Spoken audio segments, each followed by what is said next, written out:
2024 est une année un peu spéciale, c'est une année bissextile. C'est quoi une année bissextile? On dit qu'une année est bissextile quand elle dure 366 jours au lieu de 365. On ajoute un jour supplémentaire au mois de février, le 29. Ce n'est pas une simple fantaisie, il y a une explication scientifique.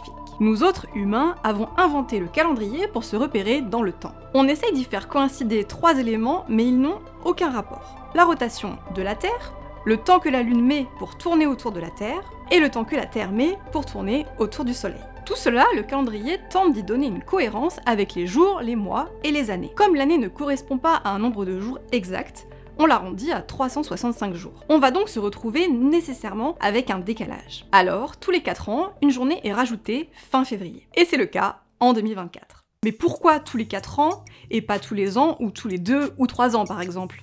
Reprenons. L'année dans notre calendrier dure 365 jours. Elle est censée coïncider ainsi avec la révolution de la Terre. Or, la révolution de la Terre est une période d'environ 365 jours, 5 heures et 48 minutes. Inévitablement, il finit par y avoir un décalage. Chaque année de 365 jours, un quart de jour s'accumule. Au bout de 4 ans, on se retrouve à avoir accumulé 4 quarts de jour. Logiquement, le rééquilibrage a donc lieu tous les 4 ans. Ajouter un 29 février permet alors de compenser l'écart et on repart sur de bonnes bases pour la suite. Comment on calcule les années bissextiles? Il faut retenir ceci. Une année bissextile a son millésime divisible uniformément par 4. C'est pas fini. On veut dire par là que si le résultat de la division de cette année par 4 est un nombre entier, c'est une année bissextile. Mais ça ne s'arrête pas là, il y a une subtilité. Cette subtilité, ce sont les années qui sont divisibles par 100. Celles-ci ne sont bissextiles que si on peut aussi les diviser par 400 et obtenir un nombre entier. Un exemple, 2100. C'est divisible par 100. Mais ce n'est pas divisible par 400. 2100 n'est pas bissextile. Allez, on vérifie pour 2024. 2024 divisé par 4 égale 506. Et 2024 divisé par 100 égale 20,24. Ce n'est pas un nombre entier, donc il ne faut pas vérifier le cas particulier que je viens d'expliquer. On est sûr que 2024 est une année bissextile. Il se passerait quoi sans année bissextile? On peut se dire, enlever 5 heures et 48 minutes à une année, ce n'est pas énorme. Mais si les années duraient 365 jours, sans jamais intercaler d'années bissextiles, cela deviendrait le bazar. On finirait par avoir un énorme décalage. Les saisons se décaleraient dans l'année. Le mois de juillet, par exemple, finirait par se produire en hiver.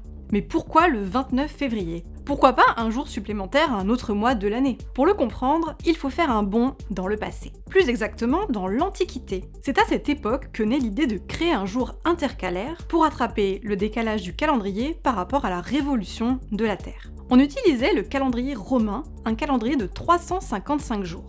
Il était organisé en 12 mois de 29 et 31 jours. Le calendrier commençait au mois de Martius, il se terminait en Februarius. Pour mieux coïncider avec le cycle solaire, on a ajouté tous les 3 ans un mois en plus en fin d'année. Mercédonius. Mais ce n'était pas optimal. En 45 avant Jésus-Christ, Jules César réforme ce calendrier. Il devient un calendrier solaire.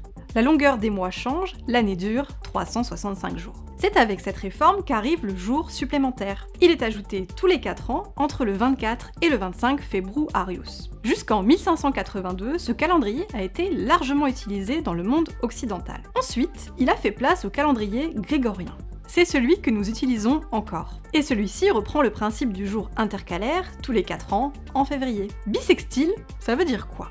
À la sonorité, on se demande bien quel rapport il y a avec l'ajout du 29 février au calendrier. Remontons dans le temps. En 45 avant Jésus-Christ, Jules César réforme le calendrier. Il décide d'ajouter tous les 4 ans un jour en plus. Celui-ci est placé entre le 24 et le 25 Februarius. Or, le 24 Februarius s'appelle alors Sexto ante calendas Martis, c'est-à-dire 6e jour avant les calendes de Mars. Les calendes, chez les Romains, c'est le premier jour de chaque mois. Le jour supplémentaire est nommé bis sextus ante calendas Martis, ou 6e jour bis avant les calendes de Mars. Et voilà comment on en est arrivé jusqu'au terme étonnant de bissextile. Il y a aussi des années bissextiles sur Mars. Et oui, il n'y a pas que sur notre planète qu'on a besoin de rajouter un jour pour coller avec la révolution autour du Soleil. Il y a d'ailleurs encore plus d'années bissextiles sur Mars que sur Terre. Mars compte davantage d'années bissextiles que d'années non bissextiles. L'année martienne dure environ 668 sols. Sol étant le nom donné au jour sur Mars. Sauf que Mars met 668,6 sols à faire un tour autour du Soleil.